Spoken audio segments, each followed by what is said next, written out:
Hey, welcome back to my limited series, Rave of Thrones, where we talk about each episode of the final season of Game of Thrones. I'm your host, Movie Real Rick.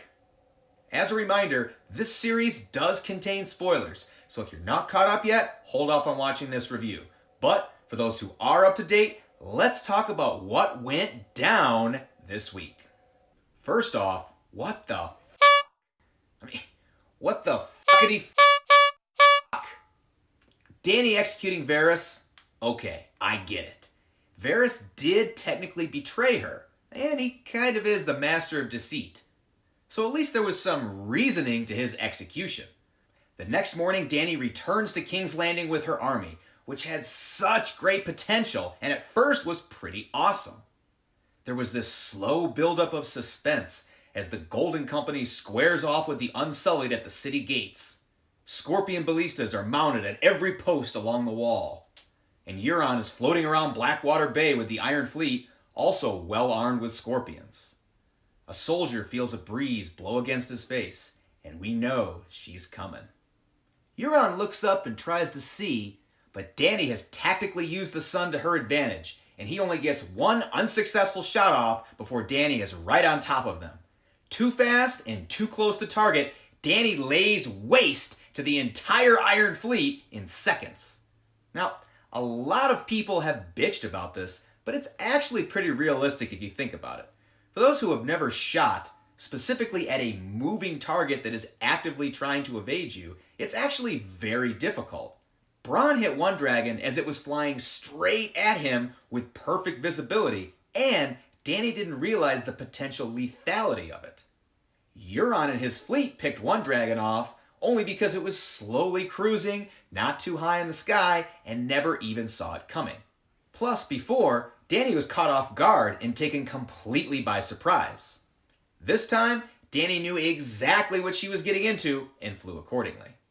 And the same thing applies to the mounted scorpions along all the city walls. It looked like at least a 4 to 5 man operation, which is difficult enough to coordinate and operate efficiently under normal circumstances, let alone a high-stress situation where a giant fire-breathing monster is bearing down on you. So, it makes sense that she was able to incinerate all of the scorpions with relative ease once she got past the first two that were already pointed at her. Although I do wonder, why didn't she just attack at night?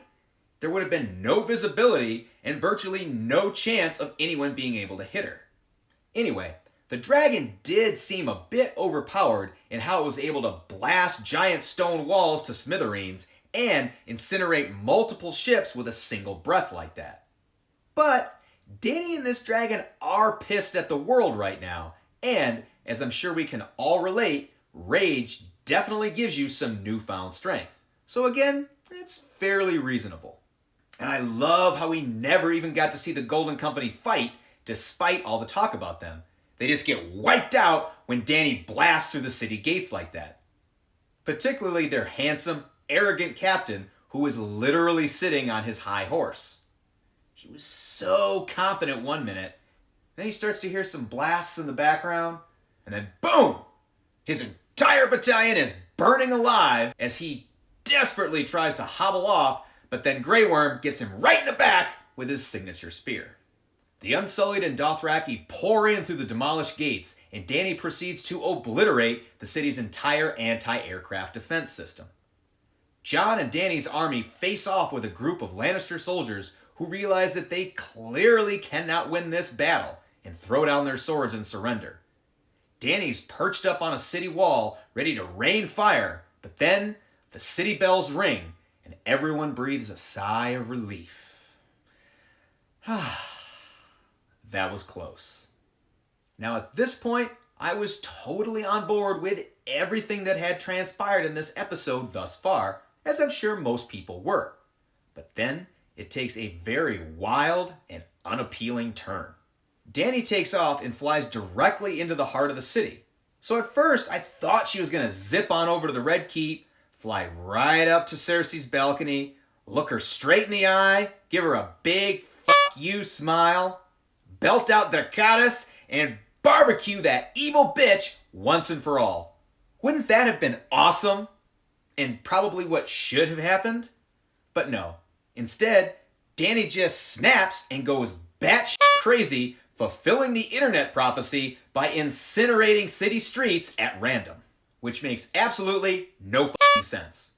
I could have gotten behind destroying the Red Keep with minimal collateral damage as it fell and smushed a few innocent bystanders.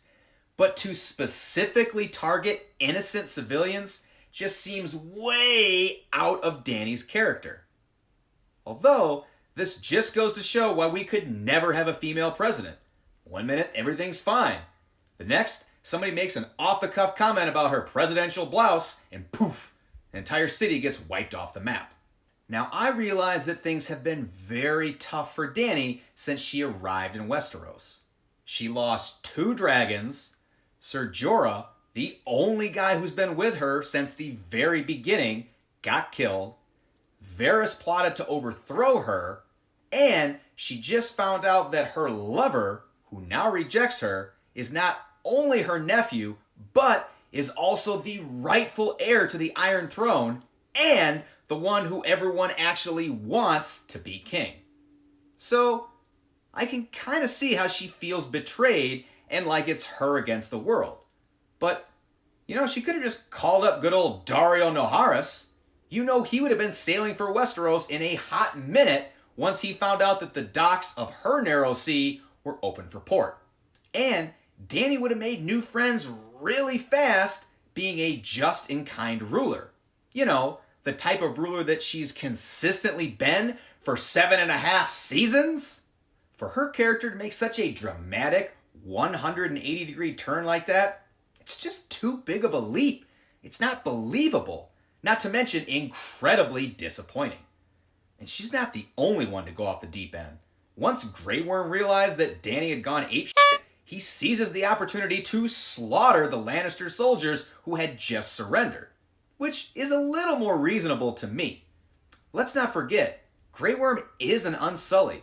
He was taken from his family and castrated as a boy. His final exam was to murder a newborn slave baby, and his one and only quote-unquote lover, Missandei, just had her head chopped off. So I can kind of see how he's all bloodthirsty. But even Grey Worm doesn't go around and kill a bunch of civilians. It looks like it was all Northmen and Dothraki. Jon tries to stop it, but once Dany got that party started, it was out of his hands. Then there was Jaime Lannister's role in this episode, which I thought was totally stupid. Just like Dany, he acts completely out of character, abandoning Brienne just so he can run back to his murderous skank sister. Most of his role in the episode is just him trying to get to the Red Keep. He has a sloppy fight with Euron and eventually kills him, but that wasn't his kill. Dany needed to kill Euron since Euron killed one of her dragons.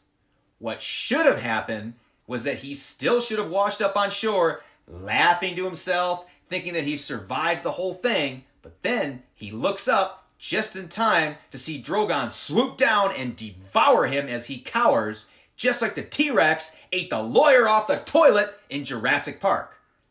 That would have been the perfect death for this sadistic asshole. But instead, he dies with a smile on his face, chuckling that he's the man who killed Jaime Lannister. Very unsatisfying. Jaime finally gets to Cersei. He tries to sneak her out through the dungeons, but the exit is blocked by a pile of rubble, and then, whoop, they're squished. Really? That's it? We've all been waiting for Cersei to die since the very first episode, and then she just gets a nice, clean death like that, despite having caused countless people so much misery over the years? Super unsatisfying. There were 2 things that I did like about the episode after the shit hit the fan. The first was the moment that Arya and the Hound had together when he made her understand that living purely for revenge is corrosive to the soul, and she needed to find something else to live for. I find their whole relationship to be very interesting, as Arya started out hating the Hound, and despite having spent the better part of 2 seasons trying to escape from or kill him, Arya chose to travel with the Hound back to King's Landing. She thanks him for what he's done for her, bidding him farewell, and calls him Sandor, which I thought was particularly endearing because no one has ever called him by his first name to his face before in the entire series. I also enjoyed the long-awaited face-off between the Hound and the Mountain. I like how at first his helmet got knocked off and then his armor ripped away to reveal a rotting zombie of a man. But I just don't think he was ferocious looking enough. I mean, he was scarier looking with his helmet on. The way they'd focus on his glowing red eyes and intimidating growls and heavy breathing. I would have liked to see more of a 28 Days Later or Walking Dead style zombie, rather than just this pale, lumbering giant who looked more like the big dude from Prometheus.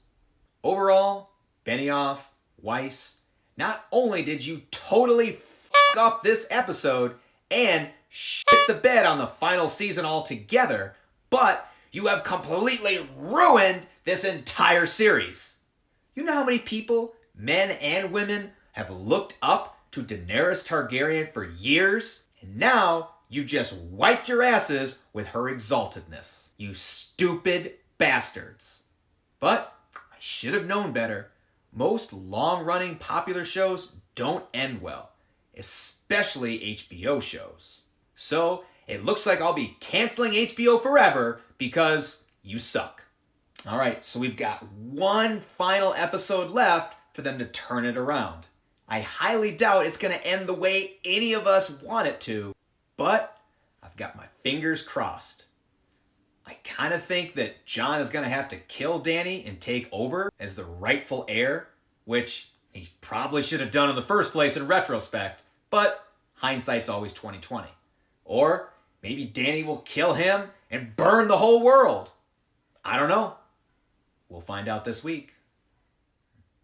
Hey, thanks for watching. If you enjoyed my review, please like and subscribe, and comment below on what you thought of the episode and my review. And let me know how you think this epic show is going to end next week in the final episode of Game of Thrones. Thanks for watching Movie Real Rick.